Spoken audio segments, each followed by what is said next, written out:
A few years ago, when I was 11 years old, I developed a surprising habit of disassembling everything in my path.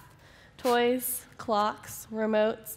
If it moved or lit up, then I wanted to take it apart. Of course, the goal was always to put those devices back together, but sometimes that didn't happen. All of my life, mechanical and electrical things had seemed to work by magic, but I had come to a point in my existence where there had to be something beneath the plastic and metal surface, and I decided to investigate. I would come to my dad with a jumble of disassembled parts in my hands and start asking questions. What were these lights, and these tiny dots, and these green things? He didn't know the answers either, but as we tapped into the power of the internet, those lights became LEDs, those dots became capacitors, and those green things became circuit boards.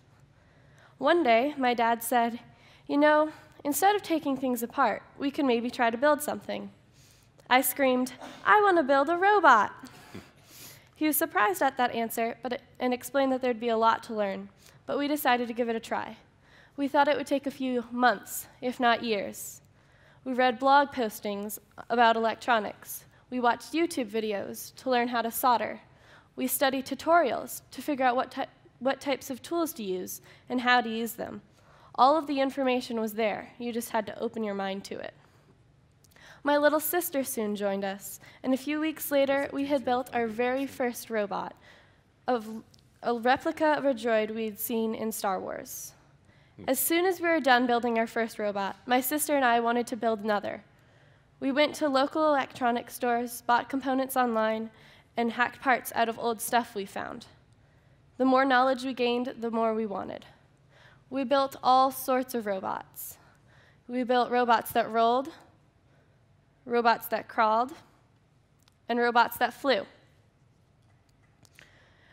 Our garage became a functioning robotics workshop, fit with bandsaws, drill presses, and other machinery.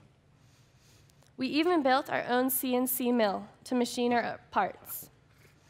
We were so excited and moving so fast that it was hard to keep our friends and family up to date on what we were doing in the workshop. So we decided to create a tech blog. And this is how Beatty Robotics was born. The Beatty Robotics website quickly became very popular in the maker movement, the home-based tinkers and inventors like us who were building things in their garages all over the world. It was all just for fun, but then one day we got a call from the New York Hall of Science. The New York Hall of Science is an interactive science museum in New York City. They saw our projects on our website, and they asked us to build them a fully functional replica of the Mars rover for usage in their permanent space exhibit.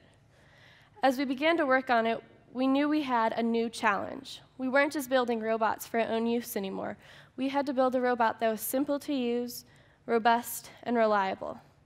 And we did just that. Our Mars rover works from when the museum opens in the morning to when it closes at night, with no breaks in between. And the museum says it is one of their most popular exhibits.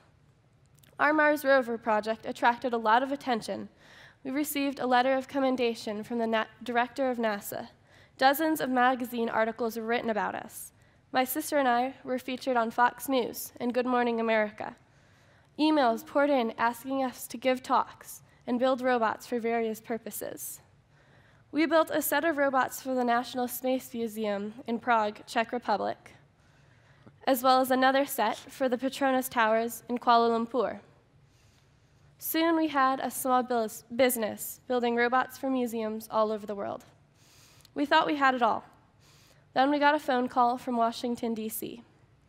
President Obama invited my sister and I to bring robots to the White House, where we met people of all different ranks and responsibilities, from the Chief of the Navy to the Director of the National Science Foundation. We watched as the President of the United States gave a speech to the nation in which he held up my sister and I as a shining example of entrepreneurial spirit. He even borrowed one of our lines from our website. "A summer job? Who needs a paper route when you can build a robotics company?"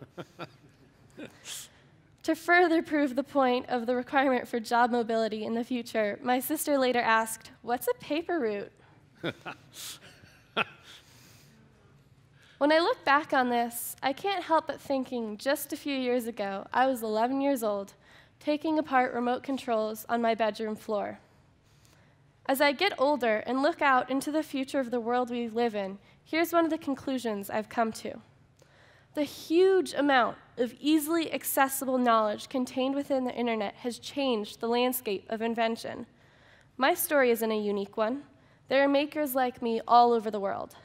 The future of robotics and technology and the economies of nations will of course be pushed forward by governments and big universities and huge corporations who take on the world.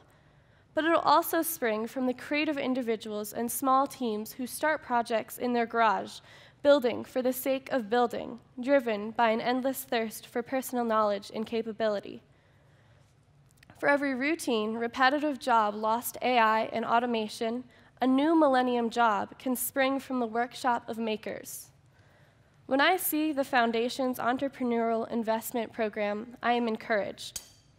I think that governments and corporations need to help support the spark of creativity in individuals and small teams by making it easy and accessible to start a business, to make something, and to sell something, to find capital and resources. And we need to give people examples of what amazing things individuals and small teams can do.